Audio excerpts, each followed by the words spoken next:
Finally, Spider-Man's brand new trailer has arrived and it is so good. I pointed out many things from the trailer, so watch the breakdown carefully without skipping video. So without wasting any time, let's go with it. Trailer starts with 8 seconds of clips where Spider-Man is getting thrown away by Scorpion, aka the GOAT.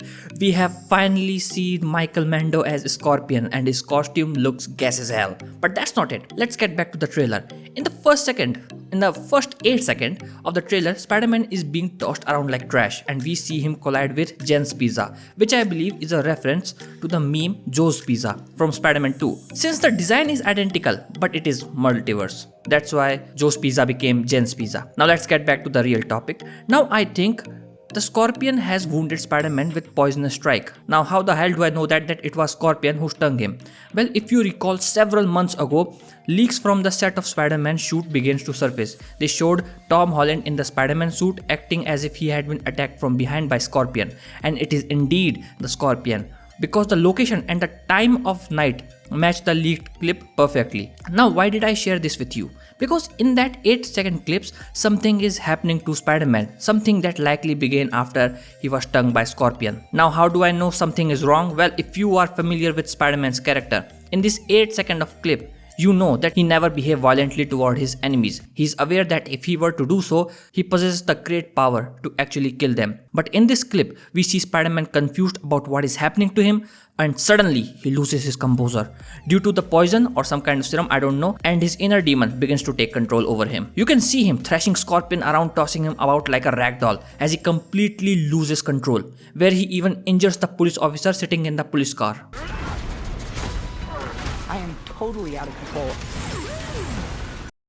Our Peter Parker is relaxing, it's morning time, and the scene likely takes place after the tank incident. Peter is watching a live feed of Ned and MJ who are in their final semester at MIT, but I suspect there is a hidden detail in this clip. MJ seems to be indirectly saying bye to someone, aka Peter Parker. My theory, though it's just a speculation, is that this might be Zendaya's final Spider-Man movie, after which we will meet the actual MJ, actual Mary Jane. The idea is that Peter feels that further he stay away from MJ and Ned, the safer they will be. So he decides to move on with his life. Again, this is just a theory, so don't take it too seriously. Next clip, we see the artificial web fluid Peter used for swinging has been replaced by organic web fluid, which has started forming naturally in his body due to the poison. This scene likely takes place after the cocoon sequence in the Spider-Man teaser. Specifically, I believe it follows the Scorpion incident, because it is the morning when Peter wakes up from the cocoon, where the Scorpion incident occurred at night. So you know, after that, the trailer introduces us to the Bruce Banner, where Peter is not exactly his student,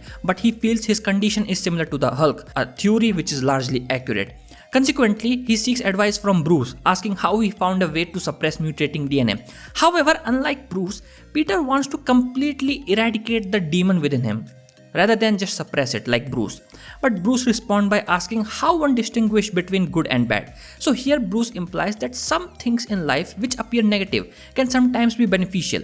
Like the Hulk, as an example, once viewed as a monster, but he is actually a hero. He tries to explain Peter that certain aspects of life are not inherently bad. Sometimes they happen for our own good.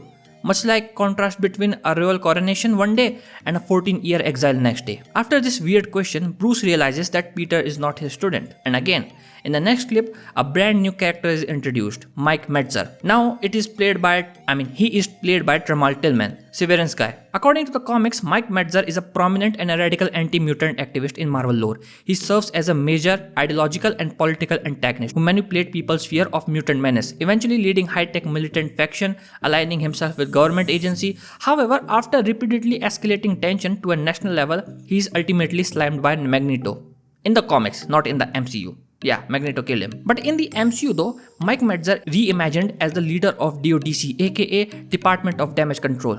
He uses his authority to suppress individuals with superpowers including mutants and actively runs a bad PR against street level superheroes. The point is he is clearly an evil character or maybe anti-villain type because his enemies are superheroes or being with power, not humans. So in the trailer, in one scene he is talking to Spider-Man whom he despises the more than anyone, yet he is still speaking to him because he has no choice. He's warning Spider-Man that there are threats out there that they can't control, and some of them they can't even see. He's referring to the main villain. Then in the very next scene, a massive explosion occurs that completely halts the consciousness of everyone in the New York. The key point is that Mike is talking to Spider-Man because he's the only one who can see this, feel it, and possibly stop it. After that, Spider-Man asks Mike what are they looking for? Like, why are they doing this? And the next scene shows Ned conducting research and trying to find Spider-Man, which indirectly suggests that the main villain is also searching for Spider-Man. He wants something from Peter Parker,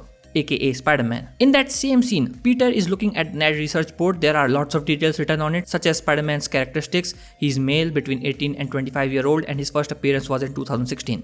In the next shot, it's also mentioned that he's 5'7" tall. Then Peter talks to Ned, and Ned says that he's not one of those weirdos talking creeps, but MJ jokingly replies that Ned kinda is. Next scene, as usual, Peter's hearts get broken, nothing new here. Writers want to fuck him up. A massive web blast erupts on the street, forcing Peter to come outside, where he sees the main villain, but through a different consciousness. The villain asks him, "Are you okay, Spider-Man? Did you get rid of that monster inside you? And why don't you go see MJ?" This reveals a very important detail in the movie. This is a very important detail here. Listen properly. That the main villain knows everything about Spider-Man. He knows his identity, he knows his everything, including the fact that he was the one who put that monster inside Spider-Man's body through Scorpion. In the following scene, Peter is at Bruce's apartment. I think this is the scene where Peter is chasing a helicopter using his new invention, a device capable of detecting consciousness transfer. The helicopter then flies into the apartment, and from there, the villain takes control of Hulk, or possibly just throw away Bruce's device. After that, Spider-Man runs as far away from Hulk as possible to survive, which is understandable, of course, otherwise he is getting slammed by Hulk. In the next scene, we see Spider-Man break into MJ's house and explain to her that she isn't safe. He then takes her to the Punisher's place because at that point, Punisher is the only person he knows he can trust. In the next scene, after Peter leaves MJ with Punisher, I think Spider-Man heads towards a prison to rescue someone. Daredevil. I think Peter is trying to find the main villain because Daredevil's senses are many times sharper than Spider-Man, so I think Daredevil can find him. We don't know, it's just a theory. But there is another twist too. The hand. Yeah, that hand from Daredevil.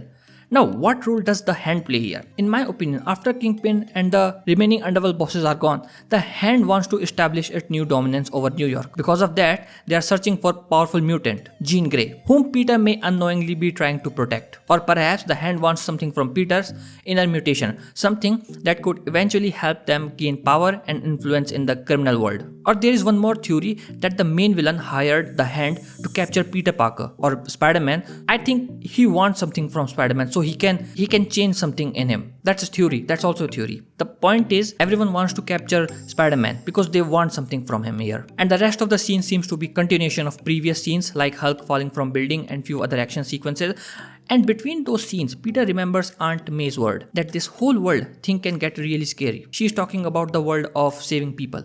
But the people who loves you because you are you, never forget that. Here Aunt May is telling that people don't love Spider-Man. People love Spider-Man because he's always trying his best. He's always trying to protect people, innocent. That's why they love you, no matter how powerful you become. And these lines of Aunt May, I think, will help Spider-Man to control his inner demon. So that's pretty much everything I could gather from the trailer based on my knowledge. Let me know what you thought about as well. Until then, keep smiling, keep watching. I'm Impack, and know your true self.